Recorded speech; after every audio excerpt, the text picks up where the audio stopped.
Así que es un placer, un honor tener también un amigo personal, ¿eh? El senador Alejandro Guiller, para quien pido un gran aplauso y me pongo de pie.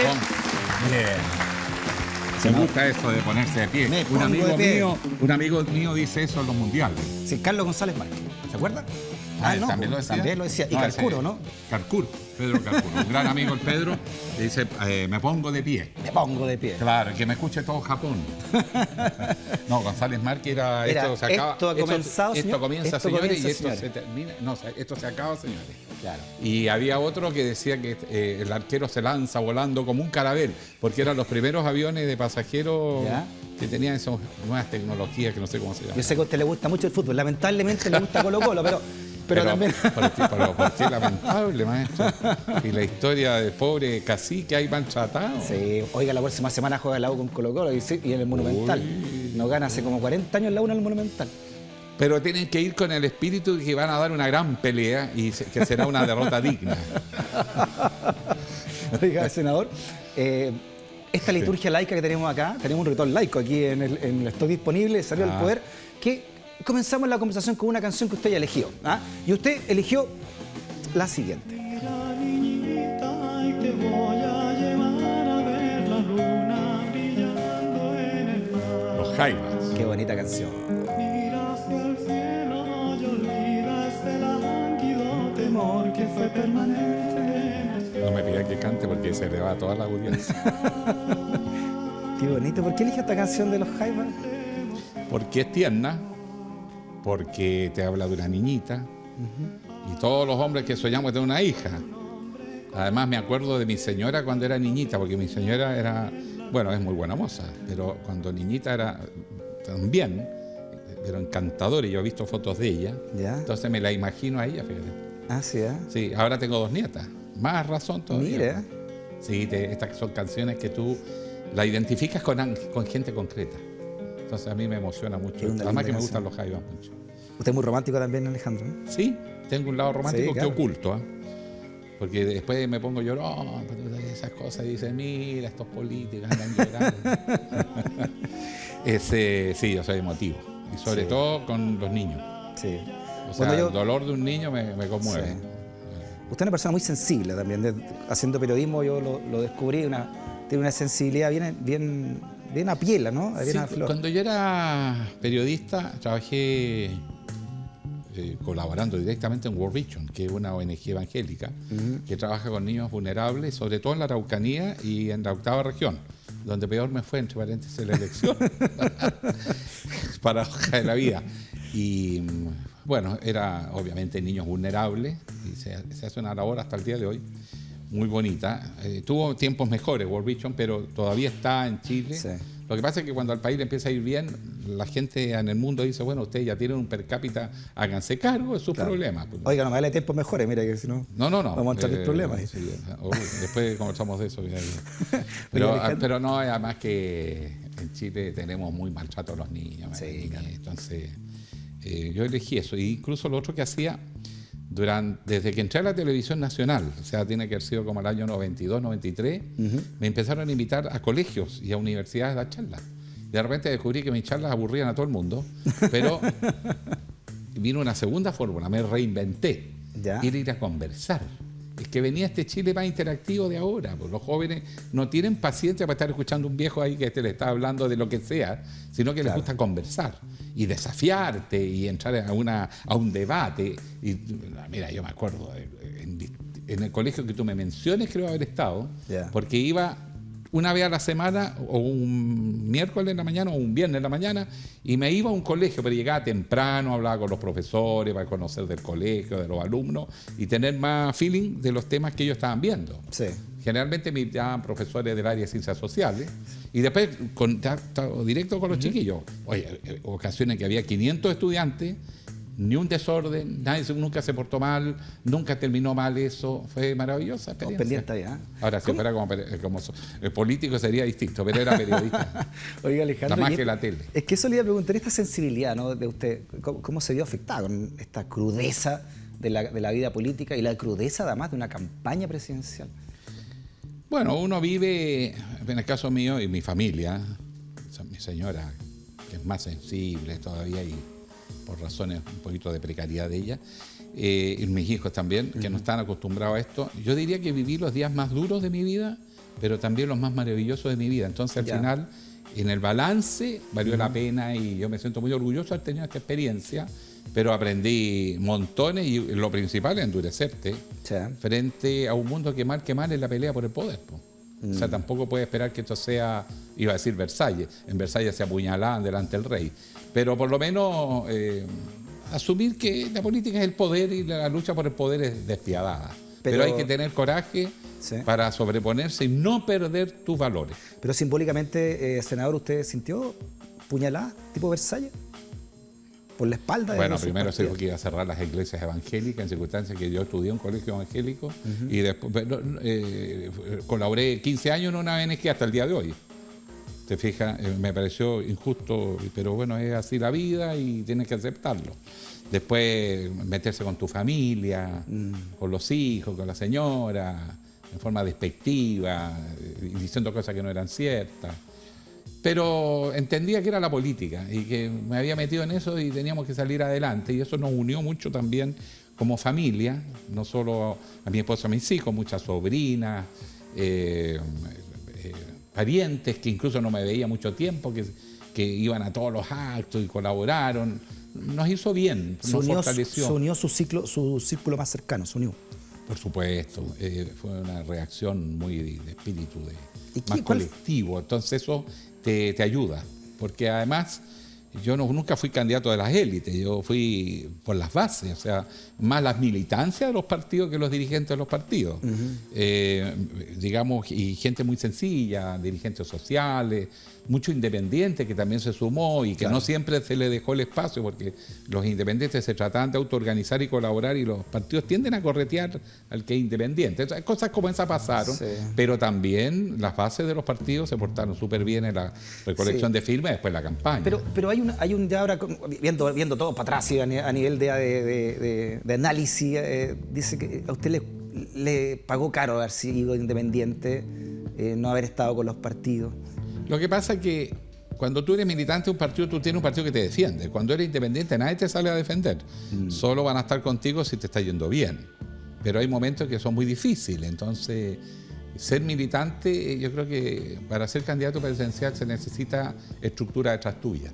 Y en mi caso fue una campaña bastante improvisada por la crisis de los partidos, no poder levantar candidatos de partido. Lo dijeron algunos de ellos públicamente. El caso de Guido, por ejemplo, que decía que yo era una suerte de castigo.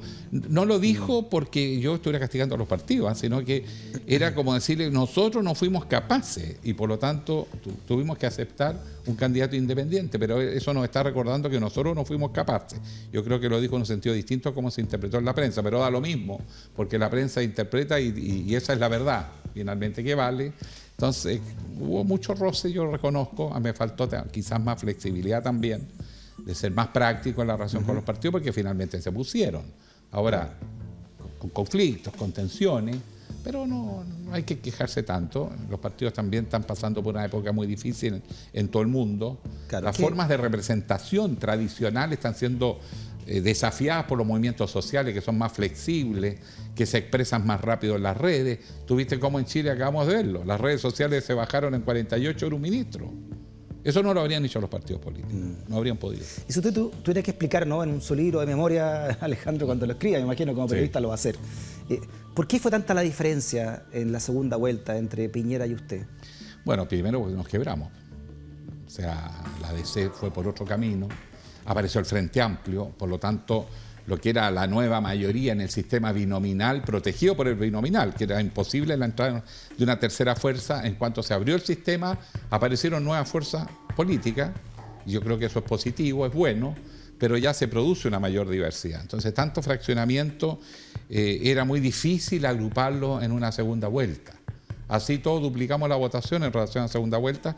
Y además la derecha tuvo el ojo de dirigir su campaña muy científicamente a ciertos grupos y núcleos que no votaban tradicionalmente y los lograron sacar a votar. En cambio, mucha gente nuestra no salió a votar porque este señor independiente que está aquí, que no tiene 40 años de militancia en el partido, que no lo tenemos en las grandes luchas, sino que era más bien un periodista, un observador, a lo mejor me faltó carisma, más atractivo y más sensibilidad, a veces en cositas chicas. Pero no me arrepiento, como dice Edith Piaf, no me arrepiento de nada.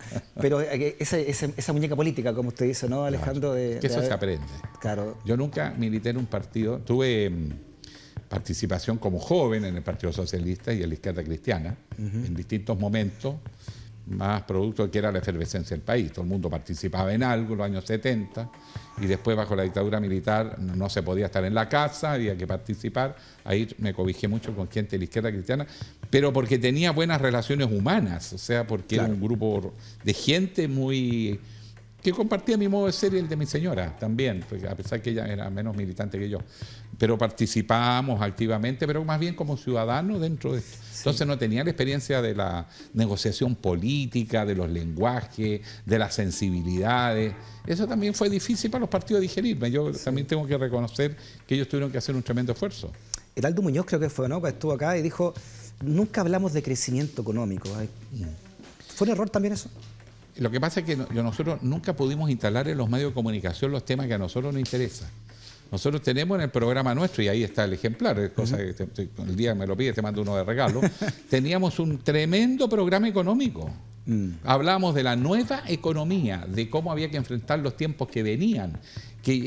Mientras Piñera tenía frases, nosotros teníamos completo desarrollo de cada cosa que íbamos a hacer, que es lo que los empresarios le reclaman a Piñera ahora.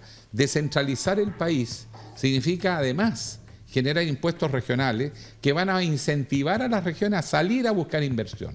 Primera cosa, un cambio de actitud, en vez de oponerse a salir a buscar. Segundo, tener una oficina de grandes proyectos que agilice y simplifique la evaluación de los proyectos y agilice el procesamiento, porque se demora mucho en Chile.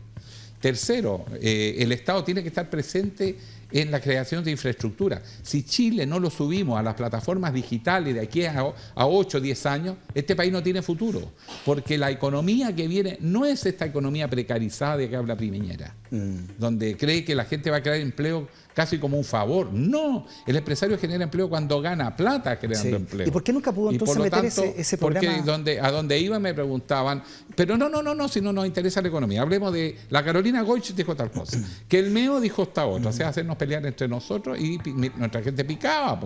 Entonces terminaba uno hablando de lo que no tenía ningún interés en hablar, pero de lo que pensábamos para Chile nunca pudimos. Yo invito incluso a la gente de progresismo a que tome el programa que hicimos, porque lo hicimos con mucha gente. Participaron desde dirigentes sociales, dirigentes políticos, profesionales, y se armó. La propuesta económica nuestra es mucho más audaz porque habla de los megapuertos, de la relación con los vecinos. Necesitamos transformar a Chile en una plataforma de inversión, servicio y logística y comercio, pero para hacer puente entre Asia y América Latina. Eso nos permite crecer. Se habló mucho de un cerco ideológico. ¿Usted se sintió preso de ese cerco ideológico? Obvio. Nosotros nunca pudimos realmente hablar de los temas que quisimos, porque nos bloquearon, lo digo abiertamente. ¿Y este lema de Chilezuela, cuánto funcionó para el gobierno? Bueno, bastante, asustó a la gente, porque la gente ¿por qué vota? ¿Por la ilusión o por el miedo? Y lograron meter miedo, que es la manera como la derecha suele ganar. Nunca ha ganado por ideas, siempre ha ganado porque asustó. Y asustó a la gente creyó esto de Venezuela. Yo lo que siempre he sostenido que Chile debe estar presente en todos los debates regionales, pero no debe hacer de la política exterior política interna. ¿Te fijas? Por ejemplo, nosotros tenemos palestinos e israelíes en Chile. 500.000 de descendientes de palestinos y como 50.000 descendientes o judíos. O israelí algunos, judíos principalmente. Tú comprendes que nuestra responsabilidad es evitar que ese conflicto se desate en Chile. Claro. ¿Te fijas? Sí. Lo mismo pasa con la crisis de Venezuela. Si nos duele la crisis de Venezuela, sé perfectamente bien que ahí se están violando los derechos humanos. Pero no nos vamos a ir a meter a Venezuela como parte del conflicto, sino como parte de la solución. Lo mismo pasó en Colombia. Acuérdense que en el gobierno anterior de Piñera, en la campaña, intentó que Chile se metiera en el conflicto con la FARC. ¿Qué tenemos que hacer nosotros metidos en Colombia en el conflicto entre el gobierno y la FARC? Lo que nosotros tenemos que hacer era ser agentes coayudadores para superar el conflicto. Eso es lo que uno debe hacer como política exterior. Senador, pero ahora se usa los problemas externos para, en el fondo, porque además es hipócrita, porque no es para ayudar a Venezuela, es para hacer de eso un beneficio político interno. Entonces tú terminas estigmatizando a la gente y en vez de ser un país que ayuda a la paz en el continente, te transforma en parte del problema. Y el eslogan de tiempos mejores. Bueno, ¿Cuánto pregúntale a la ayudó gente. también? Es que lo que pasa es que la gente que votó por Piñera votó principalmente porque pensaba que iba a crecer más el país y iba a generar empleo. Pero no basta, porque el gobierno cree que eso se va a dar espontáneamente, que se va a dar por sí solo. No. Está cambiando la estructura económica de los países, está cambiando la estructura del empleo. Ejemplo, Chile tiene mucha gente trabajando en el sector servicio. Ejemplo, el retail. Pero el retail va desde la cadena de supermercado y los malls al comercio electrónico. En consecuencia está cambiando el mercado, va a perder el trabajo mucha gente. A esa gente hay que capacitarla y de alguna manera reinsertarla en el sistema con nuevas competencias. Pero para eso Chile tiene que tener una política de fibra óptica, fundamentalmente del Asia, porque allá están nuestros grandes mercados, con alta velocidad para que tú subas. Todas las actividades tienen que estar en plataformas digitales. Si tú eres una persona, pequeño empresario, que está haciendo un proyecto turístico, al interior, por ejemplo, en las 7 Tazas, en la 7ª región, y tú quieres que ese proyecto turístico prospere, tienes que estar en las redes sociales. Tienes que mostrar las cabañas, tienes que mostrar el programa, las opciones de la naturaleza, gastronómicas, culturales, folclóricas. Subes un paquete programático. Entonces el gringo que está en Suecia va a decir, yo quiero conocer ese lugar del mundo. Y viene a Chile, pero además quiere wifi cuando está metido al interior de la selva, ¿no es cierto?, fría de Valdivia. Entonces tiene que estar en el mundo. Entonces, si tú no subes todo en un plazo de aquí a 10 años, la gente que no está en los sistemas se queda fuera de este mundo del siglo XXI. Esta pregunta se la hago como periodista. Ahora, eso requiere política, requiere compromiso y colaboración público-privada. El privado hace la inversión, pero el Estado le pone espalda. El Estado es el gran negociador con las grandes empresas internacionales que están instaladas en estas áreas tecnológicas. Generar la asociatividad. El litio se vende como materia, ¿sabes cómo se vende el litio? Como salmuera, agua con sal. Cuando es un componente esencial en las tecnologías modernas. Entonces, no somos socios del futuro. Seguimos haciendo lo mismo que hace 200 años. ¿Cómo vas a saltar al desarrollo y empleo de calidad si sigues haciendo lo mismo? Aquí tenemos que tener cadenas industriales, cadenas de valor, asociados con el capital privado, nacional o extranjero, que te traigan el know-how, la tecnología. Y nosotros ponemos la materia prima, pero somos socios. Por ejemplo, la electromovilidad. Las energías. Chile puede ser hoy día potencia mundial de generación de energías naturales, energías renovables, incluso no convencionales. Sí. Solar, eólica, tenemos geotermia, potencial, hemos avanzado harto, más cara, hemos avanzado. Eólico. Bueno, gracias a la reforma que se hizo en el gobierno de la presidenta Bachelet, y cambiamos la ley de las concesiones eléctricas, las licitaciones por bloques de energía y bloques horarios, permitió la entrada de la energía renovable. Después se hizo la conexión eléctrica, que unir el sistema norte grande con el sistema central, un solo soporte, de manera que todos, porque una carretera pública, el que genera energía puede subir su energía. La puede inyectar. Eso no lo puede hacer cada particular por su cuenta. Ahí es donde el Estado se necesita colaborando con el privado. Bueno, esa era la alianza que nosotros proponíamos. ¿Te fijas? Pero la gente es muy sofisticada hablar de esto. Es más fácil el eslogan, vamos a crear empleo y vamos a generar más crecimiento. Y después no hubo empleo ni hubo crecimiento. ¿Por qué? Porque además la variable externa, que aquí se despreció 1000 veces, está presente. Es sin duda que la guerra comercial que instaló Trump con China nos está repercutiendo en los commodities, sobre todo en el cobre. Ahora, esperamos que no siga escalando, pero si sigue escalando, lo han dicho los propios empresarios, la SOFOFA puede tener un tremendo impacto en la economía chilena. Bueno, por eso que hay que diversificar. Está muy cauto el ministro de Hacienda también, ¿no? Ray claro, dijo, no, ojo que en segundo semestre esto puede caer.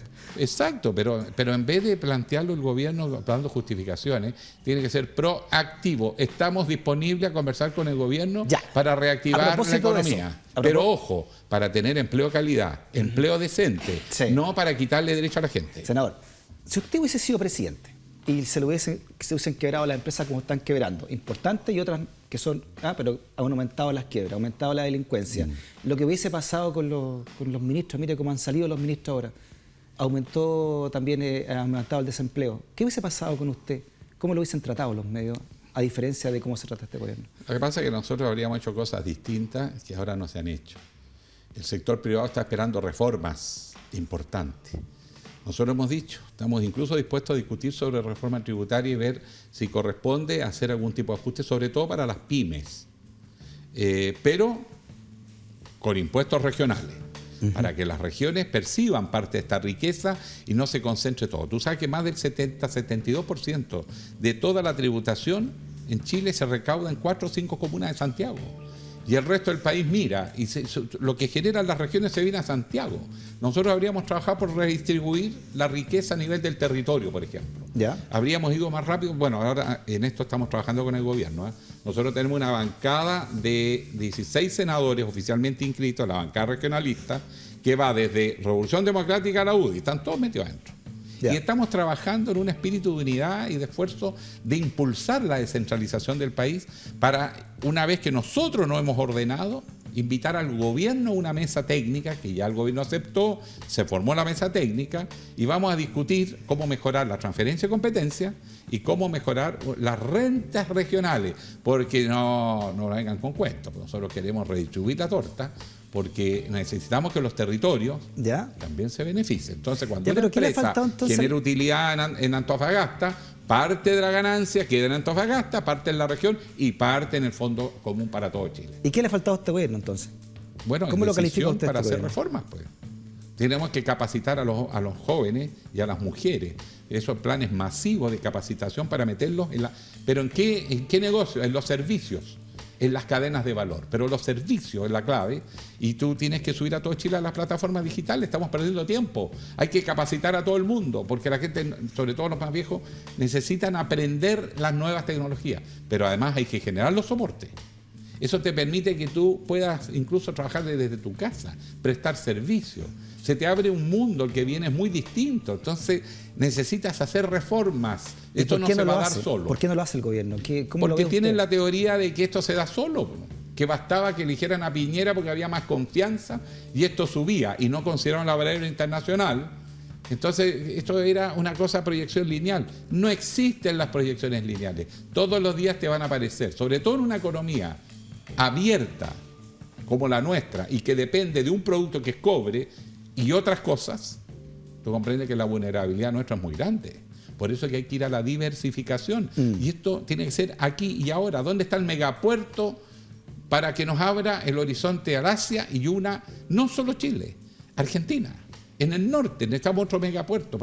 Tenemos 3 fronteras, Perú, Bolivia, Argentina. Eso es un capital para Chile. Por eso hay que tener buenas relaciones con los vecinos, porque es un capital. Tú empiezas a generar servicios desde el norte de Chile, pero generas un área enorme de comercio. Puede llegar hasta Uruguay, el interior de Brasil, el interior de Argentina, no a la costa atlántica, pero el corazón de estos mundos. Y tú generas otra dimensión una mirada, de la entonces, economía. De Estado hacia adelante. Por supuesto, la política exterior está vinculada a la política económica. No podemos estar peleando con los vecinos, tenemos que resolver eso, porque eso nos permite unir las economías, cooperar, y eso es lo que permite el desarrollo de los países. Pero mire lo que nos demoramos en nombrar el embajador en Estados Unidos, ¿no? Por ejemplo. Y en el mismo caso, por ejemplo, nosotros con Perú, que ya no tenemos razones para tener diferencia, deberíamos estar creando medidas de confianza mutua. Eso distensiona, eso significa menos gasto militar, y tú desplazas eso para invertir en actividad productiva. El canciller Ampuero, ¿qué le ha parecido, no? Y que también haya hablado en contra del Museo de la Memoria, de la mala memoria, dijo en este libro. Seamos objetivos, uno no puede andar persiguiendo a la gente que piensa distinto que uno. Es legítimo. Es distinto ser el ministro de la cultura, del arte, de la memoria, y no creer en lo que estás haciendo. Eso era imposible. Los otros ministros, bueno, hay de todo, pues, y ya aprenderán y ya se darán cuenta que están equivocados. Claro, pero el canciller tiene que resaltarlo en foro incluso de derechos humanos. Dirigiendo. El presidente Piñera votó por el no. El presidente Piñera siempre ha defendido los derechos humanos. El presidente Piñera, yo honesto, tengo confianza en que él es honesto. Cometió errores, no ponderó bien, pero rectificó. pero tampoco le vamos a bajar todo el gabinete. Lo rodea mucha gente de la derecha que son los cómplices pasivos que él mismo dice. Él tiene que tener más cuidado, más prudencia, porque este tema de derechos humanos está vivo. Se notó aquí. Es una de las cosas que puede unir a Chile o lo puede dividir. Entonces el presidente tiene que ser, además de su convencimiento, tiene que ser prudente y asegurarse que no le ocurran estas cosas. Ya, usted dice no se puede votar todo el gabinete, ya, pero cuando un ministro de Economía llama a invertir afuera, ¿qué significa eso para el país? Yo suponía que el presidente, cuando hizo el cambio, iba a hacer un cambio más grande que él quiso. Y sobre todo en economía, un ministro convencido de que hay que atraer inversiones. Pero para eso hay que generar reformas que hagan atractivo invertir en Chile. Yo te puedo asegurar que hay muchos dispuestos a invertir en los megapuertos, en la conexión con los países vecinos, la misma, yo he hablado de toda la instalación de los soportes digitales. Oye, Google, que va a vender servicios a través de esta red, te puede hasta ayudar a financiar esas inversiones. Pero para eso hay que ir con las inversiones y con el convencimiento que podemos hacer algo distinto para que las cosas sean diferentes. Si seguimos como vamos, esto va a seguir cayendo, y si se agudiza el conflicto de Trump con todo el mundo, también nos va a golpear. Entonces, ¿qué tenemos que hacer? Reaccionar rápido. Oiga, yo lo escucho a Alejandro y me da la sensación de que estoy hablando con el Alejandro Guiller de enero, febrero o diciembre del año pasado, ¿no? Que en campaña, como que todavía le faltó mucho que explicar, mucho que decir. Y eso le quiero hacer una pregunta antes de irnos al corte. ¿Siente que todavía debiera ser nuevamente candidato para decir las cosas que le faltaron o explicarlas?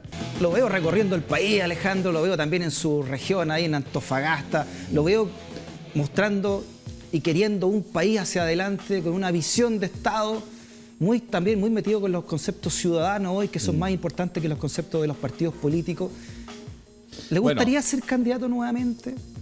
Como dice su pregunta, muy interesante, señor periodista. Muy buena pregunta. Déjeme contarle primero que Antofagasta es la paradoja de Chile. Es la región que más está creciendo y donde el empleo está más estancado. ¿Por qué razón? Porque esta es una nueva economía. No es más de lo mismo, es la mejor demostración. Pero además de lo que hizo recorrer el país, sí, porque cuando uno ha sido candidato y ha sido derrotado, tú no puedes dejar votar a tu gente. Tienes que ir, levantar el ánimo y seguir en la pelea. Es más responsabilidad para cuando uno pierde que cuando gana, porque te tienes que hacer cargo de los que confiaron en ti y pagaron las consecuencias. Muchas veces el empleo, muchas veces la decepción, y por lo tanto levantar el ánimo de que somos oposición, es parte del sistema. Pero nos toca otro rol.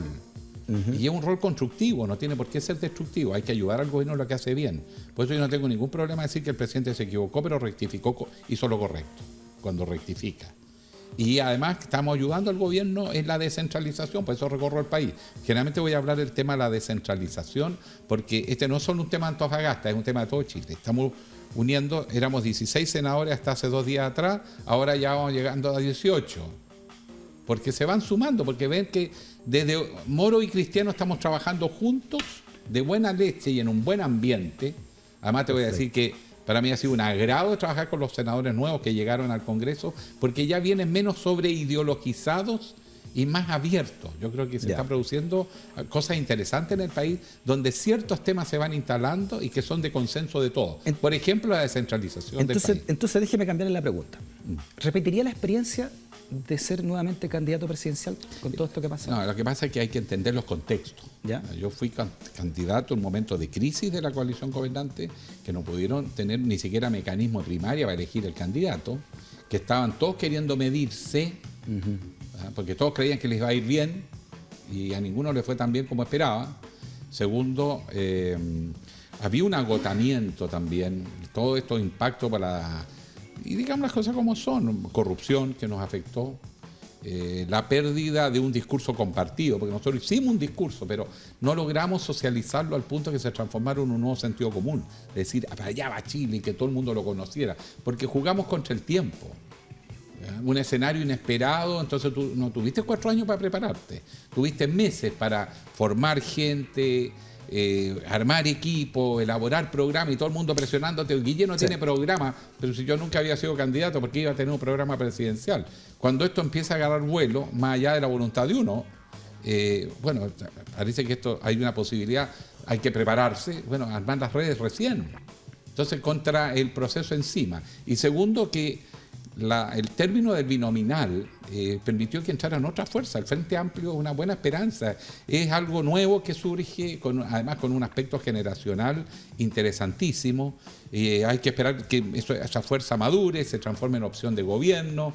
Tienen que tener formación, programa, capacidad y expertise técnico. Y eso para eso tienen que estar un tiempo en el Congreso, ganar municipios. O sea, esto no se improvisa, se generan las capacidades y las competencias. Ya, entonces, usted, de acuerdo a las circunstancias, ¿pensaría ser nuevamente candidato? Mira, ni siquiera lo he pensado. Además fue duro. Yo creo que en otro escenario lo más probable es que el candidato venga o la candidata, ojalá la candidata, venga más bien de fuerzas políticas organizadas, porque tienen equipo, gente que va a pelearse hasta el final por ella. Pero yo voy a colaborar de todas maneras a que eso ocurra, que el progresismo vuelva a ser opción de gobierno, pero para eso los partidos tienen que entender que hay que abrirse al mundo social, que hay que ir a la gente y que el progresismo consiste no en tener respuesta a todo, en saber escuchar a la gente y construir con la gente la solución de los problemas de la gente, pero con perspectiva de largo plazo, mirando hacia dónde va el mundo. ¿Sabe quién habló muy bien de usted? Y que estuvo sentado aquí habló alguien Stock bien de mí. Pero mucha gente hablaba bien de usted, Beatriz Déjeme Sánchez, anotarlo. en fin. Manuel José Osandón. El Cote Osandón. Tiene una visión muy crítica de cómo lo trataron algunos de su sector. Mira, esto fue lo que dijo aquí en Stock Disponible Manuel José Osandón. No. Es que han sido muy chuecos con él, po.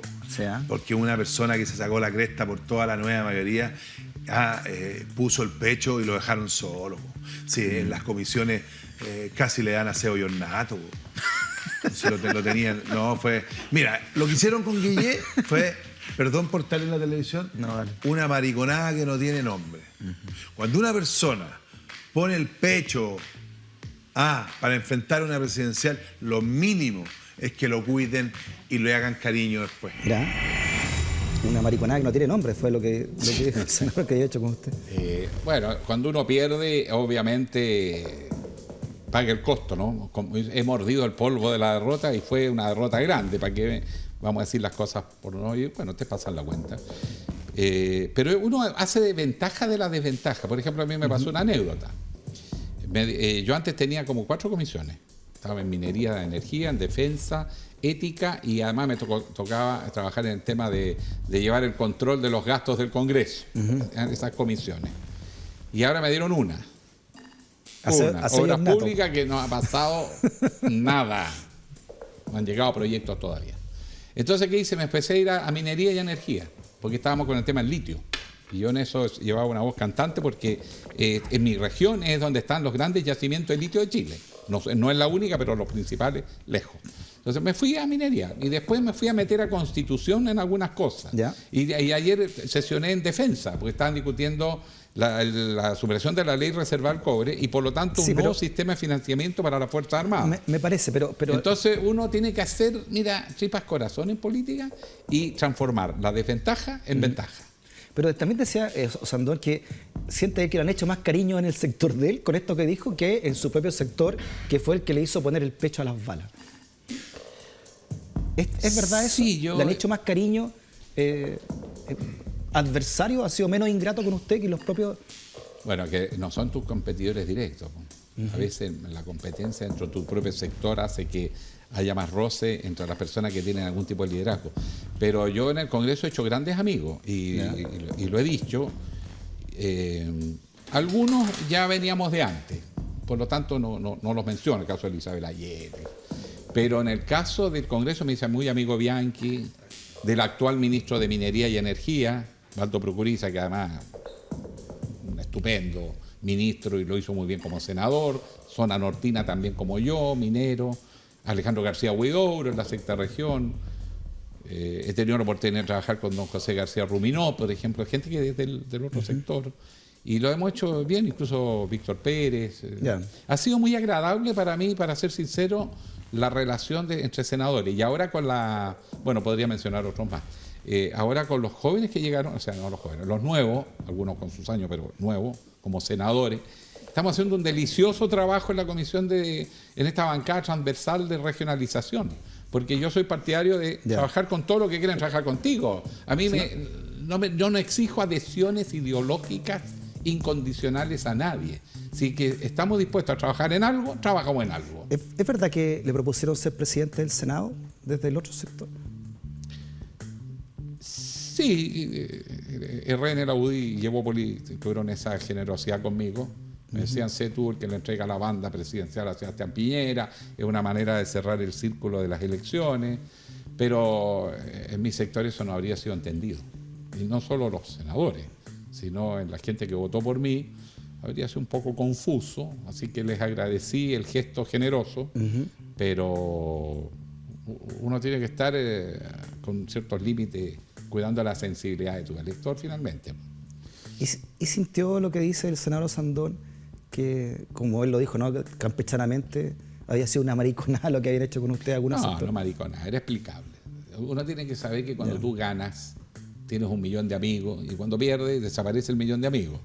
Pero, claro, hay una frustración también en la gente que confió en ti, que no fuiste capaz de ganar. Es como te pasa cuando el Colo, uno cree que va a barrer con el equipo rival y gana apenas. Tiene una cierta decepción. ¿Qué falta para...? Tengo que ganarlo a los brasileños, chiquillos, allá. ¿Qué falta hoy día para articular a la oposición? Porque el gobierno está como el Correo Solo llegó segundo, ¿no? Ese titular del gato Gamboa en el Fortín Mapocho. Sí. Por Pinochet en el plebiscito. Por Pinochet en el plebiscito. ¿Qué pasa? ¿Por qué está, la derecha, yo creo que el problema de la derecha es que no tiene proyecto para Chile. Ellos creen que haciendo más de lo mismo, con mejor gestión, pero tienen un problema. La gente de derecha en general no conoce el Estado. Se equivocan mucho en la gestión, creen que es lo mismo que una empresa privada y ahí están los tropezones y de las mismas declaraciones de los ministros, y el caso del ministro Valente, por ejemplo, recomendando a los empresarios que sacaran la plata del país para tener más garantía y más seguridad, con lo cual transmite la imagen que la economía chilena está en peligro, pues. O sea, una torpeza política. Quizás como consejo a los privados, no sé, si fuera consultor, todavía uno podría sospechar. Pero yo creo que además está equivocado en ese aspecto. Esta es una economía más sólida. Lo que pasa es que hay que aprovechar las oportunidades. Y en el sector nuestro, después de la derrota, es esperable que los partidos se vuelquen hacia adentro. ¿Ya? Entonces el vacío se te produce más porque están dedicados a sus cosas que a hacerte cariño a ti. ¿Por qué quedó tan destruida la oposición después del gobierno de Michelle Bachelet? Yo creo que porque el mundo cambió. Y el rol de los partidos ya no es el de antes. Mira, hasta los años 50, 60, la representación de la voluntad política se da exclusivamente casi a través de los partidos políticos. Hoy día las redes sociales, los movimientos sociales, que no son con vocación de poder, pero que expresan emociones, sentimientos, puntos de vista, sensibilidades, son muy dinámicas. Y de hecho, lo que yo siempre le digo a los partidos, ¿qué gran cambio se gatilló en Chile desde los partidos políticos? Muy poco. En cambio, todos los grandes temas que están en el debate vienen de los movimientos sociales. Entonces los partidos tienen que aprender a volcarse nuevamente a la gente, a involucrarse en los movimientos sociales, ir desde las juntas de vecinos para arriba y estar en la sociedad civil. Pero si siguen creyendo que se gobierna desde Palacio, están liquidados porque se transforman en cúpulas que no tiene sentido. Y les digo una cosa a los dirigentes políticos. Mientras los políticos están enredados, los dirigentes, de que me voy a juntar con este, que no me junto con este otro, abajo, yo recorro el país y cuando invito llega gente de todos los sectores. Ya. Llegan demócratas, cristianos, comunistas, socialistas, PP y muchos independientes o gente que fue militante pero que se decepcionó y que no pierde la esperanza de que surja algo nuevo. También llega gente del Frente Amplio, menos de lo que yo quisiera, porque yo creo que hay que articularnos a todos. Se supone que el Frente Amplio iba a hacer esa renovación en la política, ¿no? Desde los movimientos sociales, desde lo que pensaba la gente. Bueno, yo creo que ellos están haciendo un proceso. Ahora es complejo transformarse de dirigente estudiantil a dirigente político. Hay una transición, hay un aprendizaje, pero en general muchos vaticinaban que iba a ser un despelote en la Cámara de Diputados y no ha sido así. Es verdad que han tenido sus roces, pero yo creo que lo están haciendo con bastante dignidad y yo le pondría ficha. Yo creo que es parte de la renovación política del país y espero que seamos capaces, todo este mundo progresista, de madurar una propuesta común.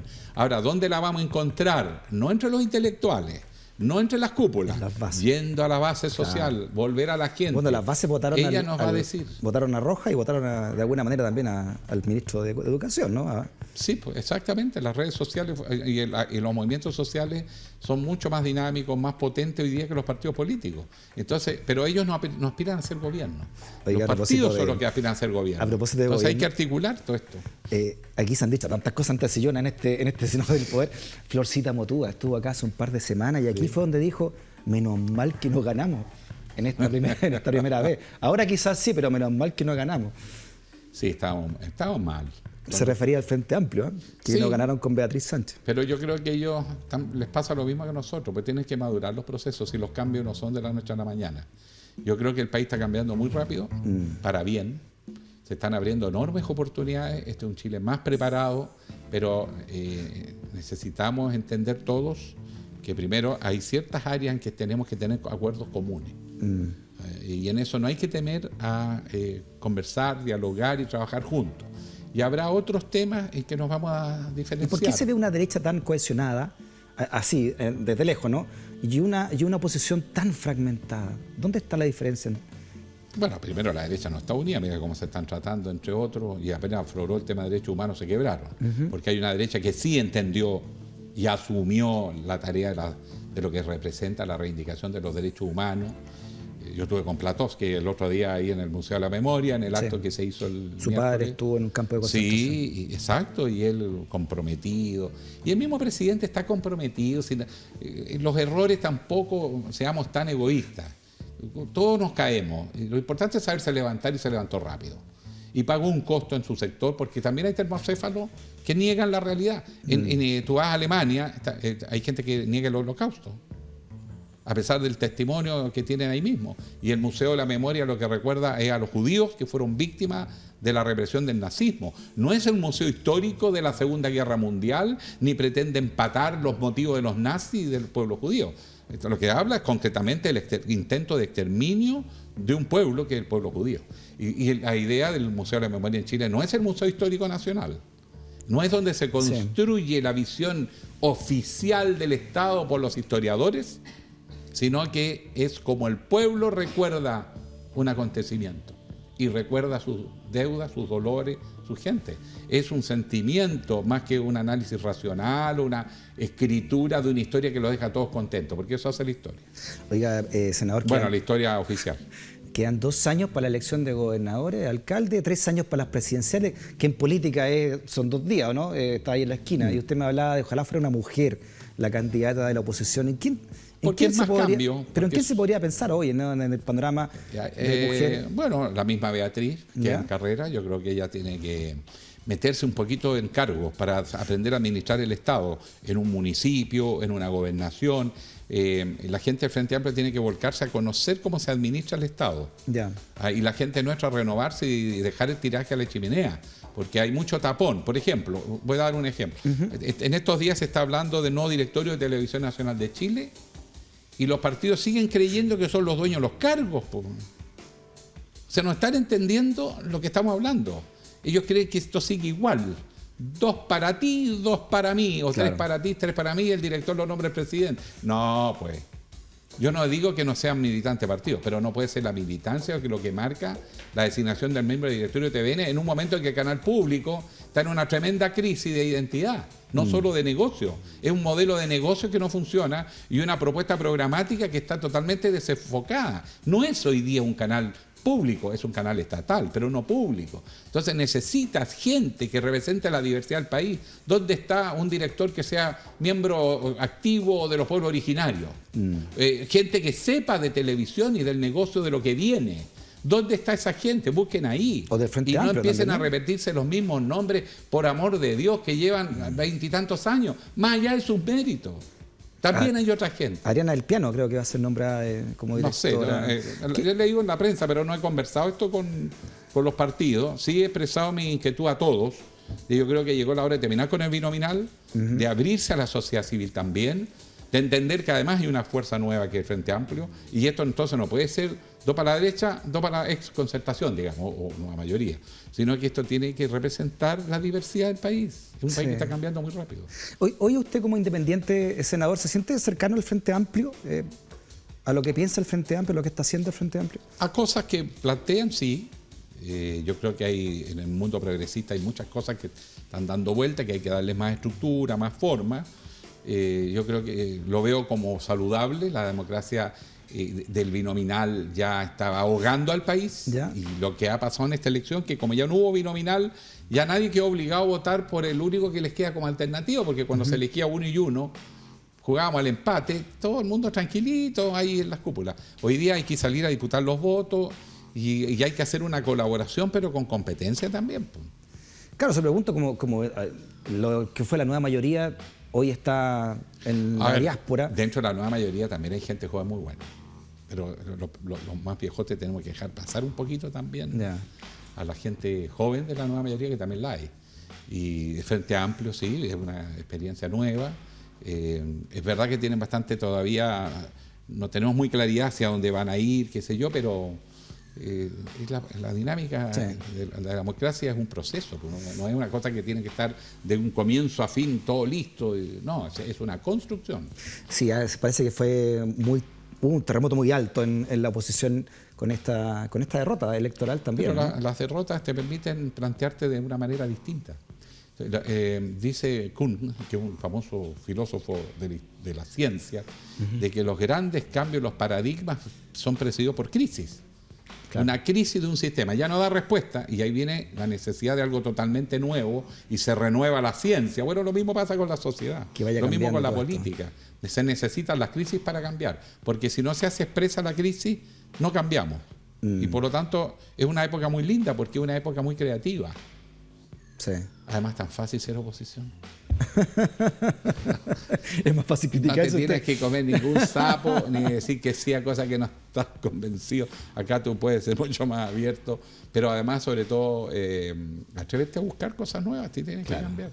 Y ser gobierno es difícil, ¿no? Y sobre todo cuando se tiene un eslogan como tiempos mejores y hay mucha expectativa detrás de eso, ¿no? Mira, volvemos al tema que siempre es tan recurrente, que esta oferta de tiempos mejores es una cosa ambigua, no se sabía que lo que era, la gente se hizo cada uno la imagen de lo que era y creyó que era eso, pero por ejemplo, para insistir en el tema del error, hoy día salió este famoso proyecto de que vamos a incentivar el empleo juvenil, que es un gran problema en Chile, y sobre todo la primera experiencia laboral. A nadie te contrata porque usted no tiene experiencia. Y el terror mío es que en la etapa más creativa, y ve la historia de los músicos, de los filósofos, de los científicos, es cuando son muy jóvenes. O sea, los artistas y los futbolistas y todo empiezan a los 17 y antes depuntan su mejor logro en los 20, pero también los músicos. Sí, a los 27 se hizo el álbum blanco, los Beatles. Por ejemplo. Pero además ellos a los 19 ya eran sensación en Liverpool. Claro. Entonces, ¿qué quiero decir con eso? Chile pierde la época más creativa de su juventud sin que tenga espacio laboral. Entonces, hay que crear incentivos para que tengan una entrada rápida a los procesos productivos, sobre todo ahora que viene la nueva economía, donde la creatividad, la innovación son clave. Y eso tiene que ver con la cabeza, ¿no es cierto? Claro. Bueno, pero para eso el gobierno manda este famoso proyecto, digamos las cosas como son, de empleo joven. No está hecho para los estudiantes que trabajan y estudian. Porque le dicen que tiene que estar a disposición del empresario las 24 horas, los 7 días de la semana. Entonces, ¿a qué hora estudia? ¿Cómo programa sus estudios si el empresario lo puede llamar en cualquier momento? Donde no tienen domingo para preparar un examen. Precariza donde no el empleo, tienen vacaciones. Pero obvio, pues. Eso no es mirar el siglo XXI. Eso es precarizar el empleo para beneficiar al empleador, no para el joven. No vengan a vender pomás que no son. Si los chilenos no son tontos. No se lo va a aceptar nadie ese proyecto. ¿Qué otra pomada vendió este gobierno, según usted, senador? De lo que lleva 5 meses versus lo que prometió. Yo creo que este gobierno tiene un efectillo, que recurre mucho a los medios. Mira las encuestas. Aquí no se trata de encuestas, hay que hacer lo necesario. De repente hay que pagar costos. Es verdad que las reformas en un comienzo pueden incomodar, pero hay que hacer lo que se necesita hacer, lo que es necesario hacer, no lo que dicen las encuestas. porque eso te impide mirar a mediano o largo plazo. A veces hay que hacer un esfuerzo hoy para recibir el beneficio a más largo plazo. Entonces, primera cosa. Y segundo, que no sean tan mediáticos para todo, porque distorsionan. Entonces, lo que pretende ser un buen sentido, una razón justificada, su concreción puede ser fatal. Por ejemplo, en las poblaciones el microtráfico es una pandemia.